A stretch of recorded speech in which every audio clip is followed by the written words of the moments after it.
Do you think Imus should have been thrown off the air? Actually, now word is he's coming back. Yeah, he's coming back. You know, look, I think at that time, Imus was an unfortunate or fortunate scapegoat and an example at the same time. Welcome to the black world, brother. So that's the world we live in. He's a rich guy. He ain't gonna hurt for a while. I think he was part of a flashpoint along a bigger trajectory of contest over what can be said and not said. It's not simply about political incorrectness, because Imus was jumping on vulnerable populations along with, you know, very powerful people. So I think the fact that he got away with that for so long, and people who were on local network television and national network television were getting a free pass. They knew Imus was making racist jokes. They knew he was saying some horrible things in his sidekicks, but not until, ironically enough, he assaulted these poor black women, and guess what? Most of them had straightened hair, so they weren't even nappy-headed. The reality is his bias obscured his ophthalmological perception. His optic nerve somehow got contorted because these women had straight hair. There were only a couple, quote, nappy-headed women. So he was signifying something deeper. Dark-skinned women are not seen as beautiful. Lighter-skinned women are seen as beautiful. That's what he tapped into. I saw no conversation, hardly, on television about that, because these are deep internal debates in black America. So yeah, I think at that point he should have been kicked off, but I'm glad to have him back. I'll see. Let's just see if he's changed as he said he is. Let's just see if he's actually been informed the way he said he was. We're talking to Michael Eric Dyson, professor now at Georgetown. Well, yes. This is new. It is. It just happened July 1. You know, went to Georgetown to become a Hoya. I just have to say, if people hear the noise in the background, it's not a truck going by. It is rain that is falling hard on a 100-year-old firehouse where we broadcast from in New York. I mean, it is storming outside. It is storming outside, and that's a metaphor for what's going on in this country now, the hailing down of resistance and rebellion against an imperial presidency, the vicious fascism of a Dick Cheney and a Condoleezza Rice. I tell you, let it rain and cleanse us. Well, talking about war. The Senate had one of these rare overnights where the senators got together, had pizza, had their cots outside, and they talked about the war, about possibly pulling troops out by next April, a vote that they say will not pass today.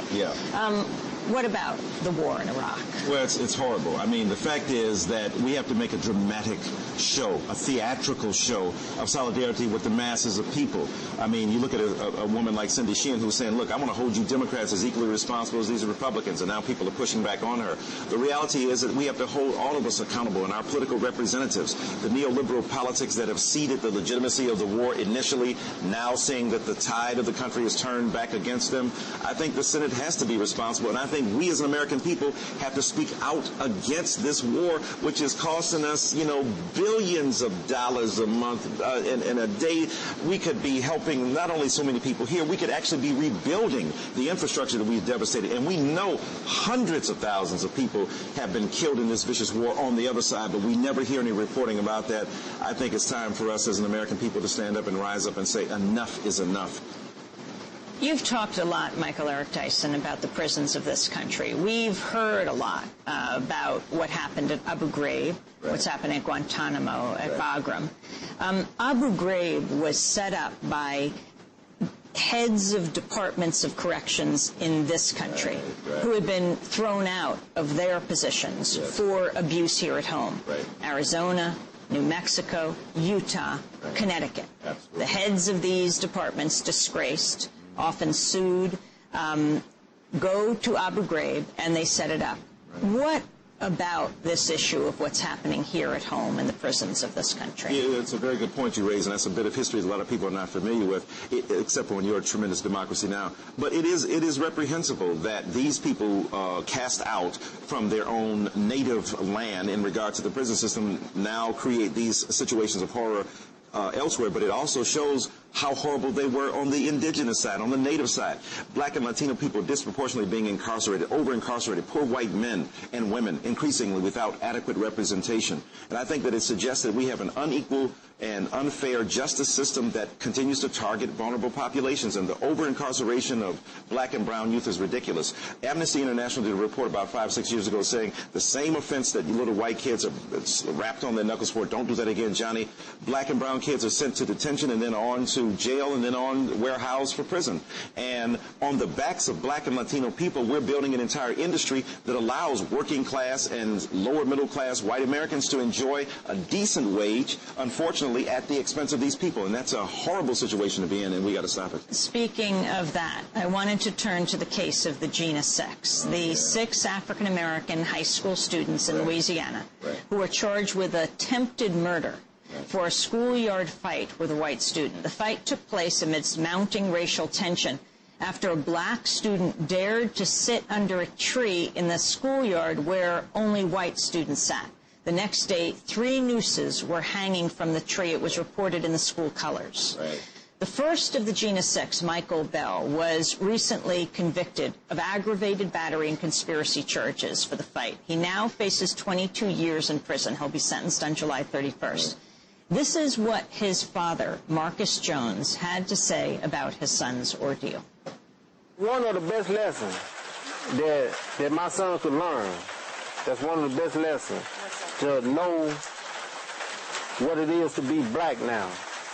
You know, if this don't teach him that what it is to be black now, I don't know what will. But he's 17 now. You know, he got a lot of life, you know, ahead of him. And the day he set foot out of jail,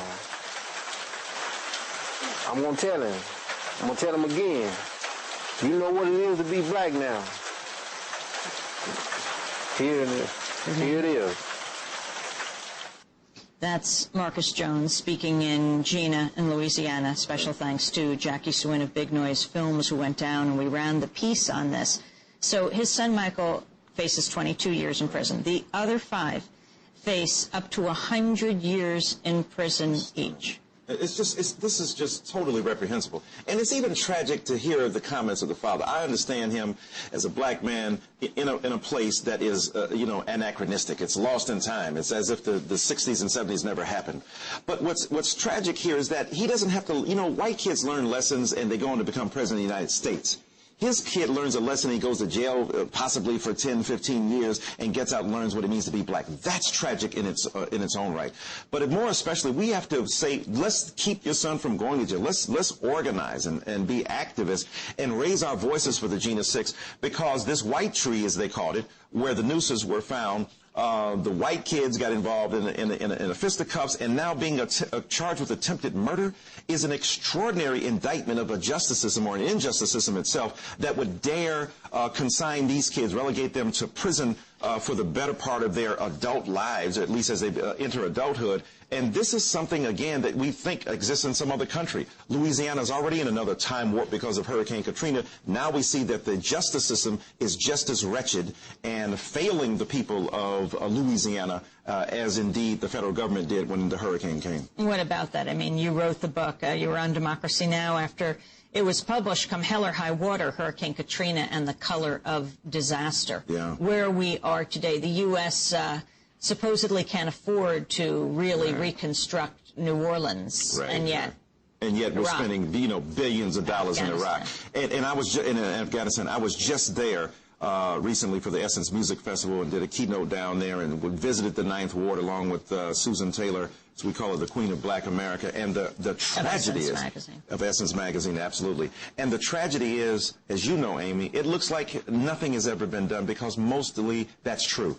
The 9th Ward is suffering, Gentilly is suffering, the entire city, except for the business district, has been nearly unmolested by enlightenment or resource. And I think that that's a tragedy in America, that people have to hear that nothing has been done. So we're organizing to go down there on 8/29, just like 9/11, 8/29, to say in the 2nd anniversary, we will not take this. We're calling it a day of presence.